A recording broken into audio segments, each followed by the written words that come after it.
the Royal Navy. And you have the passenger ships. In the passenger and pleasure ships, you have the pleasure yachts, that is the individually owned ships that they just want to have and have fun on and moving up and down or sailing. Even some of them sail around the world with these their small yachts. Okay. Then we have the cruisers. They also have cruisers, but they are different from the naval cruisers. Okay. The cruisers are those ones that go around having parties and so on.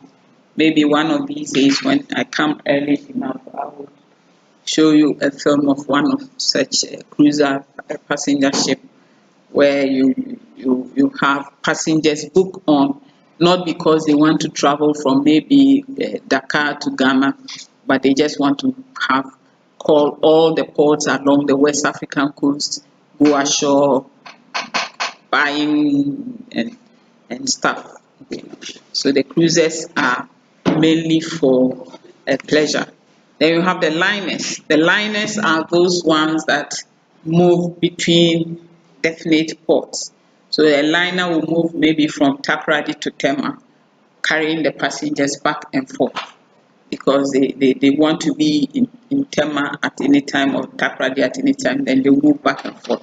But if it were a cruiser, she wouldn't do that. Maybe from Takoradi, she would call at maybe Busia Beach, and then she would come to Busia Beach.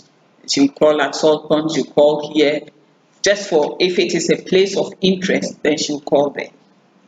So that is how the cruises operate. But the liners have definite itinerary and they move between ports for the transportation or movement of goods and services. Then we have the private submarines. Submarines are typically attached to the naval ships or to the navy. Submarines belong to navies. The advanced countries, most of them have submarines. Sometimes they can even come as far as to our coast. They will be lying in our waters. We don't know it because we don't have the means to detect them.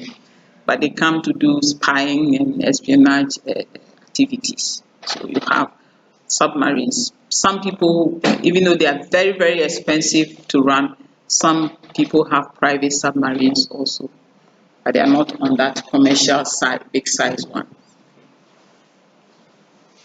Typically, the private ones, they just want to dip down, see, and be looking at these fishes and other things floating in the swimming about in the ocean. This is a typical passenger ship.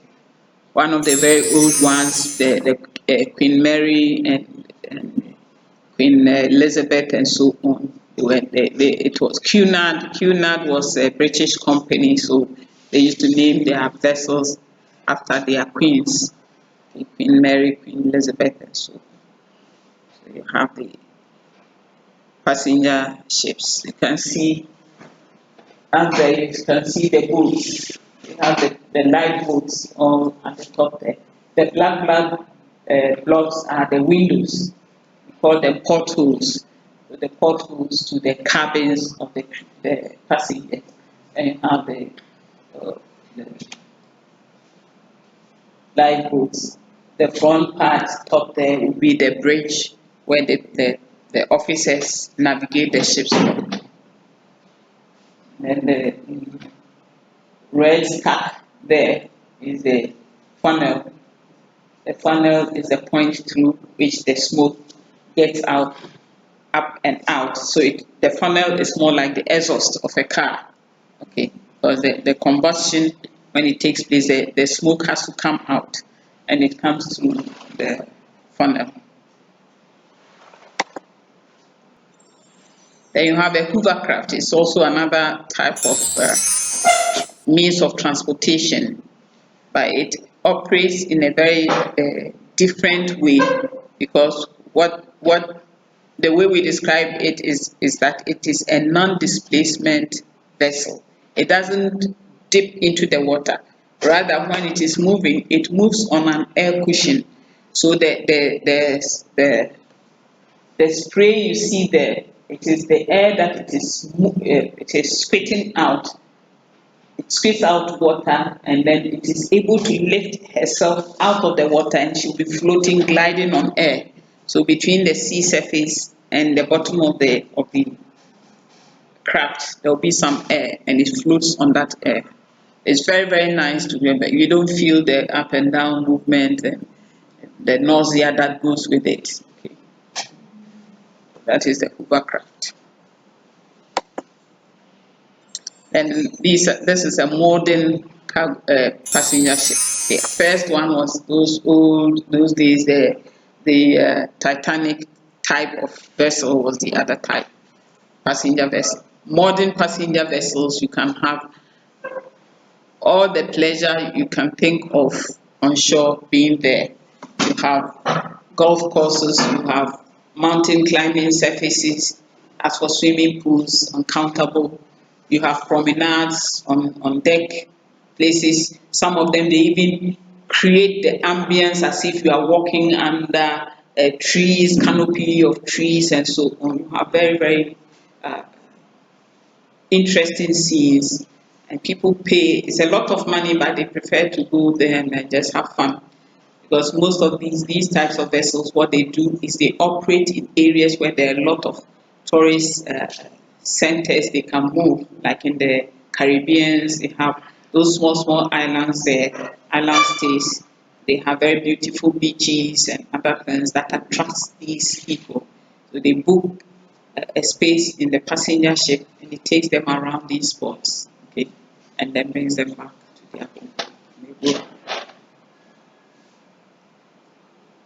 yes, pay for about 1 week trip, and it will cost you an arm, a tooth, and a leg, but they do it. Okay. Then you have speed boats, which are also pleasure crafts. I think you have some of these at is it Big Ada or Ada area there? Okay. Yeah, the one Cosmos went to, or Cashew. But what was his name? Cashew? Cashew. Oh.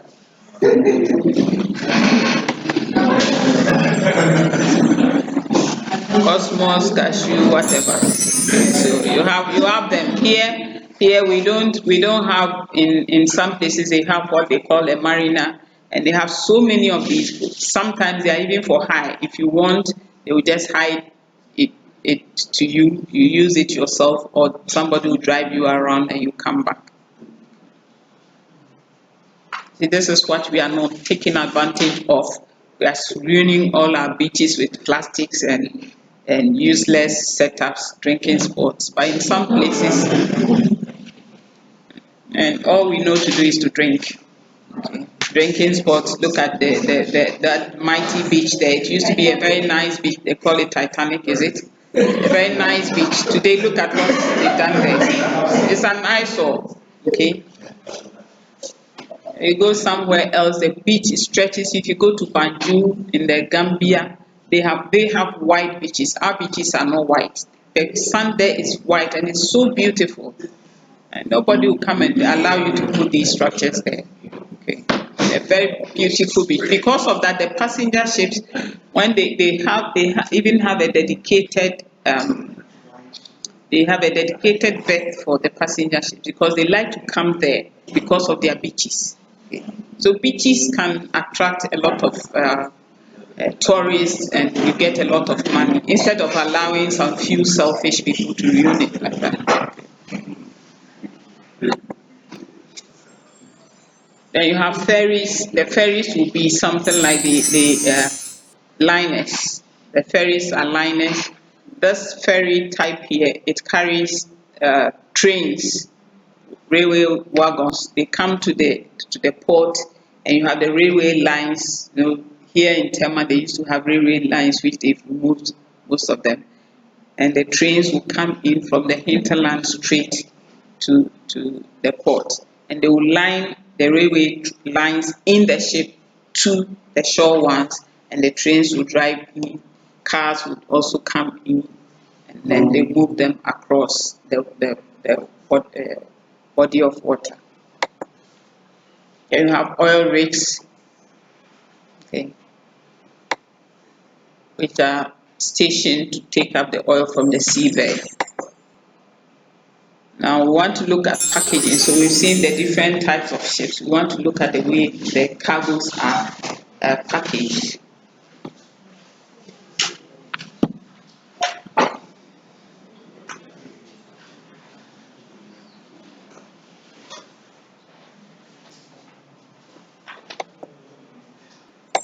We have different cargo types. Now, shipping, when it started at first, most of it was carried in vessels we call general cargo vessels. They were called general cargo vessels because they carried virtually every description of cargo. The cargo could come in cartons, it could come in cases, it could come in drums, reels, bales, coils, pipes, and you have them in the general cargo ship. As you see, I'll show you a picture of a hatch or a hold in a ship, and you see what we're talking about.